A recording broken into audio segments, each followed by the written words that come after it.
नमस्कार दोस्तों, स्वागत है आपका अपने चैनल शिक्षक संगम पर। ये आपकी सीडीपी की नई क्लास है, जिसमें मैं आपको बताऊंगा भारतीय शिक्षा के नवीन प्रयास एवं प्रासंगिक ढांचा के बारे में।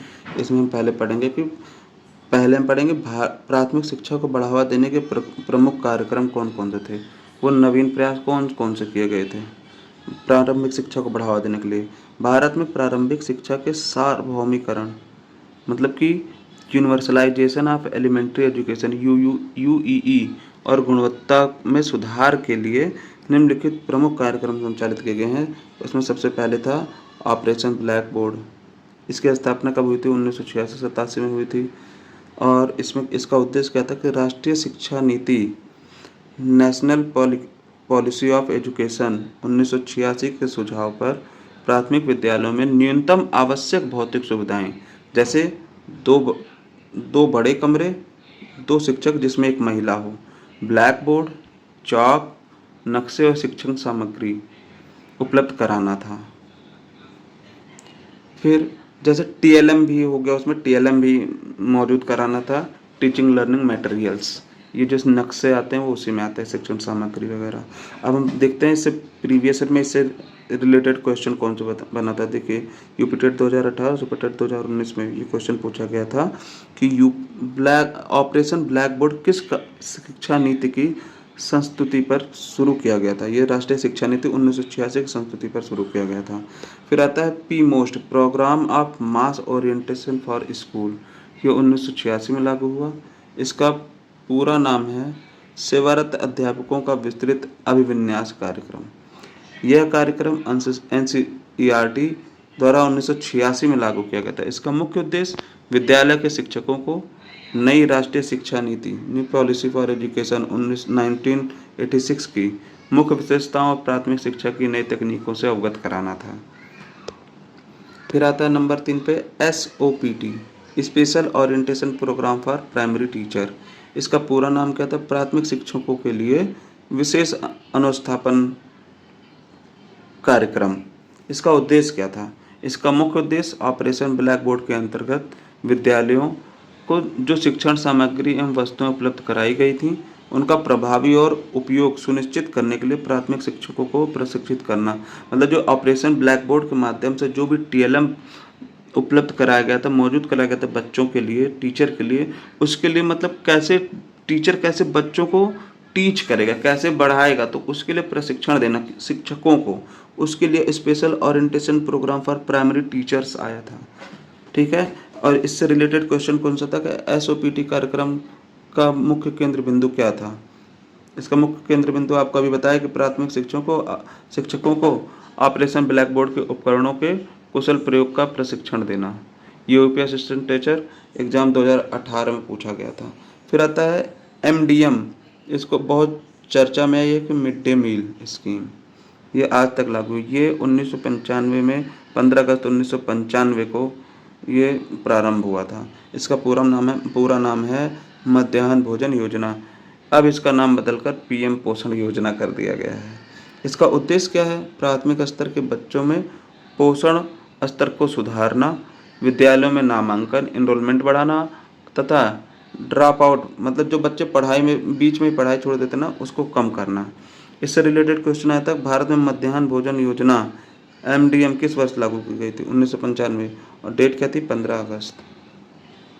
और फिर आता है BEP बेसिक एजुकेशन प्रोजेक्ट। ये 1993 में स्टार्ट हुआ। इसका पूरा नाम है बेसिक शिक्षा कार्यक्रम। मूल रूप से उत्तर प्रदेश में लागू है ये। इसमें है कि सभी बच्चों के लिए विद्यालय सुलभ कराना, 100% बच्चों का नामांकन सुनिश्चित करना और प्राथमिक शिक्षा के स्तर को ऊंचा उठाना। अब आता है सर्व शिक्षा अभियान SSA 2001 में चालू हुआ ये। इसका जो नारा था सब पढ़ें सब बढ़ें। इसका उद्देश्य क्या था कि तत्कालीन प्रधानमंत्री अटल बिहारी वाजपेयी जी के कार्यकाल में शुरू हुआ था ये। इसका लक्ष्य 6 से 14 वर्ष के सभी बच्चों को अनिवार्य एवं निःशुल्क उपयोगी शिक्षा प्राथमिक शिक्षा प्रदान करना था। वर्तमान में इसे समग्र शिक्षा अभियान में समाहित कर लिया गया है। और सर्व शिक्षा अभियान SSA किस वर्ग की आयु के लिए संचालित किया गया था? 6 से 14 वर्ष के उम्र के बच्चों के लिए। अब आता है भाग 2 शिक्षा के क्षेत्र में प्रशासनिक ढांचा एवं योगदान क्या रहा है? भारतीय शिक्षा व्यवस्था को सुचारू रूप से चलाने के लिए इसे 4 प्रशासनिक क्षेत्रों में विभाजित किया गया है। अब इन्हीं को हम नीचे डिस्कस करेंगे। पहला है केंद्रीय स्तर पर, at central level, NCERT, national council for educational research and training. इसका फुल फॉर्म याद कर लेना, क्योंकि इसका फुल फॉर्म भी पूछा जाता है। इसका स्थापना वर्ष क्या है? इसकी स्थापना हुई थी 1 सितंबर 1961 को, और इसका मुख्यालय नई दिल्ली में है। इसका उद्देश्य है कि स्कूली शिक्षा को स्कूली पाठ्यक्रम का विकास, करिकुलम डेवलपमेंट, अध्यापक शिक्षा का विकास और राष्ट्रीय शिक्षा संस्थानों का संचालन व विकास करना। मतलब इसके द्वारा स्कूली शिक्षा के स्कूली पाठ्यक्रम, जो अध्यापक शिक्षण करता है उसका, और राष्ट्रीय शिक्षा संस्थानों का संचालन करना और उनका विकास करना। NCERT के द्वारा ही NCF 2005 राष्ट्रीय पाठ्यचर्या की रूपरेखा 2005 का निर्माण किया गया था। अब आता है इससे रिलेटेड क्वेश्चन पूछा गया था, राष्ट्रीय पाठ्यचर्या की रूपरेखा को तैयार करने वाली शीर्ष संस्था कौन सी है? वो है NCERT। अब हम ओपन स्कूलिंग के बारे में इसमें पढ़ रहे हैं कि इग्नू के बारे में, IGNOU, Indira Gandhi national open university. इसकी स्थापना हुई थी 20 सितंबर 1985 को। इसका मुख्यालय नई दिल्ली में है। इसका उद्देश्य था कि दूरस्थ व मुक्त शिक्षा, डिस्टेंस एंड ओपन एजुकेशन के आधुनिक संसाधनों के माध्यम से समाज के सभी वर्गों तक ज्ञान का अधिगम पहुंचाना। फिर हम पढ़ते हैं NIOS, national institute of open schooling. इसकी स्थापना हुई थी 1989 में। इसका उद्देश्य क्या था कि बालिकाओं, महिलाओं, ग्रामीण युवाओं तथा कामकाजी पुरुषों व्यवस्थाओं को दूरस्थ माध्यम से स्कूली शिक्षा प्रदान करना था। फिर हम पढ़ते हैं NCTE के बारे में, national council for teacher education. ये टीचर एजुकेशन के लिए है। 1995 में इसे संवैधानिक दर्जा प्राप्त हुआ। संपूर्ण भारत में शिक्षक शिक्षा, टीचर एजुकेशन, जो BEd DLEd को पढ़ते हैं ना, इसके स्तर मानकों को तय करना और शिक्षण प्रणाली को समन्वित करना था, उनका विकास करना था। अब आता है इससे रिलेटेड क्वेश्चन पूछा गया था, भारत में शिक्षा टीचर एजुकेशन के मानकों को विनियमित करने वाली संस्था कौन सी है? वो है NCTE। हम पढ़ते हैं राज्य स्तर पर क्या है? स्टेट लेवल पर SCERT है, जैसे नेशनल लेवल पर या सेंट्रल लेवल पर है NCERT, राज्य स्तर पर है SCERT, state council for educational research and training centre. इसका मुख्यालय जो है वो राजधानी लखनऊ है, उत्तर प्रदेश की, और इसकी जो स्थापना हुई थी 1981 में थी। इसका उद्देश्य था कि राज्य स्तर पर शैक्षिक क्रियात्मक शोध कार्य करना, जैसे और पाठ्य पुस्तकों का निर्माण करना तथा सेवारत शिक्षकों के लिए प्रशिक्षण कार्यक्रमों का आयोजन करना था।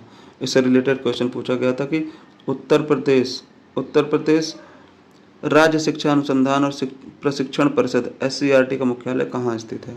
वह लखनऊ में। अब पढ़ते हैं राजर्षि टंडन मुक्त विश्वविद्यालय, UPRTOU। इसकी स्थापना हुई थी 1999 में। ये प्रयागराज उत्तर प्रदेश में। यह राज्य स्तर पर केंद्रीय विद्यालय इग्नू की तरह ही दूरस्थ शिक्षा, ओपन एंड डिस्टेंस लर्निंग प्रदान करने का कार्य करता है।